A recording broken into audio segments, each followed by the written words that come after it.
عبداللہ بن عباس رضی اللہ عنہ سے روایت ہے، نبی صلی اللہ علیہ وسلم نے عباس بن عبد المطلب رضی اللہ عنہ سے فرمایا، اے چچا جان عباس، کیا میں آپ کو کچھ عطا نہ کروں؟ کیا آپ کو کچھ عنایت نہ کروں؟ کیا میں آپ کو کوئی تحفہ پیش نہ کروں؟ کیا میں آپ کو 10 اچھی خصلتوں والا نہ بنا دوں کہ جب آپ یہ عمل کریں تو اللہ تعالیٰ آپ کے اگلے پچھلے پرانے نئے انجانے میں اور جان بوجھ کر کیے گئے تمام چھوٹے بڑے پوشیدہ اور ظاہر گناہ معاف فرما دے؟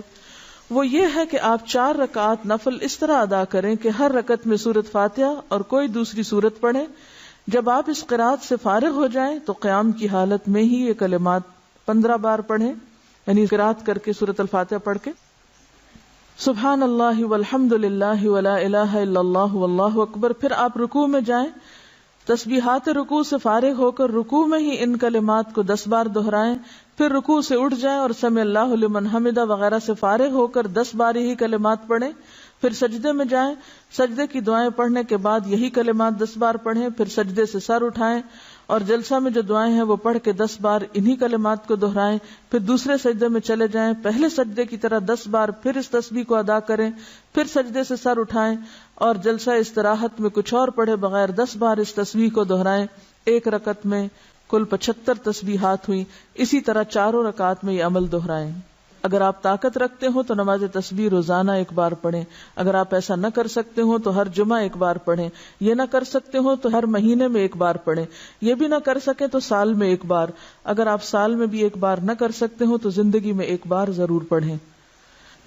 حافظ ابن حجر رحمۃ اللہ علیہ فرماتے ہیں کہ یہ حدیث کثرت طرق کی بنا پر حسن درجے کی ہے، یعنی نماز تسبیح کی حدیث جو ہے اس کے بہت سے طرق ہیں، یعنی بہت سی چینز ہیں، اس لیے یہ حسن درجے کی ہے۔ شیخ البانی فرماتے ہیں کہ امام حاکم اور حافظ ذہبی نے اس حدیث کی تقویت کی طرف اشارہ کیا ہے اور یہ حق ہے، یعنی البانی کے نزدیک بھی یہ بات درست ہے کیونکہ اس کے بہت سے طرق ہیں۔ علامہ مبارک پوری شیخ احمد شاکر نے بھی اسے حسن کہا ہے، جبکہ خطیب بغدادی، نووی، ابن صلاح نے اسے صحیح کہا ہے۔ بعض اوقات صحیح لغیر ہی ہوتی ہے، یعنی ایک چین میں اگر ایک چیز کی کمی تو دوسری میں وہ نہیں، تو ایک کی کمی دوسرے نے پوری کر دی تو وہ حسن کس درجے پہ آ گئی؟ صحیح کے، لیکن وہ صحیح لذاتی ہی نہیں بلکہ لغیر ہی ہے، یعنی خود سے صحیح نہیں تھی بلکہ دوسری چین نے اس کو صحیح بنا دیا۔ نماز تسبیح میں تسبیحات تشہد میں التحیات سے پہلے پڑھیں، بخلاف دوسرے ارکان کے، ٹھیک ہے؟ باقی تو یہ نا سورۃ فاتحہ وغیرہ پڑھ کے تلاوت کر کے پھر تسبیح پڑھیں، اسی طرح سجدے کی تسبیح پڑھ کے پھر یہ تسبیحات پڑھیں، سمع اللہ لمن حمدہ کہہ کے پھر تسبیحات پڑھیں، سجدے کی تسبیح پڑھ کے پھر یہ تسبیحات پڑھیں، اسی طرح دوسرے سجدے سے اٹھ کے پڑھ کے پھر اٹھیں۔ لیکن تشہد میں آپ کیسے پڑھیں؟ تشہد سے پہلے، بخلاف دوسرے ارکان کے۔ نماز تسبیح کے بعد پڑھی جانے والی دعا کی سند سخت ضعیف ہے، معلوم نہیں وہ کون سی دعا ہے، میرے علم میں تو نہیں، بہرحال جو بھی لوگ کو خاص دعا پڑھتے ہیں وہ ضعیف ہے۔ اس کے راوی عبد القدوس بن حبیب کو حافظ ہیثمی نے متروک اور عبداللہ بن مبارک نے کذاب کہا ہے۔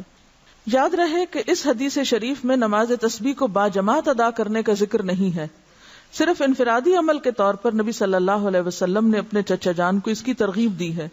لہذا جو مسلمان نماز تسبیح ادا کرنا چاہے اسے چاہیے کہ پہلے نماز تسبیح کا طریقہ سیکھے، پھر اسے تنہائی میں اکیلا پڑھے۔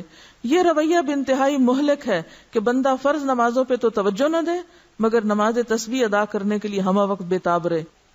لہذا فرض نمازوں کے تارک کو پہلے سچی توبہ کرنی چاہیے، پھر وہ نماز تسبیح پڑھے تو اسے یقیناً فائدہ ہوگا، کیونکہ فرض قضا کر کے نفل پڑھنے میں فائدہ نہیں ہوتا۔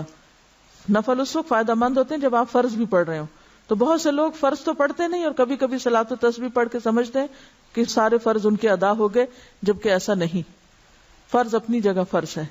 وآخر دعوانا ان الحمد للہ رب العالمین، سبحانک اللہم وبحمدک، نشہد ان لا الہ الا انت، نستغفرک ونتوب الیک۔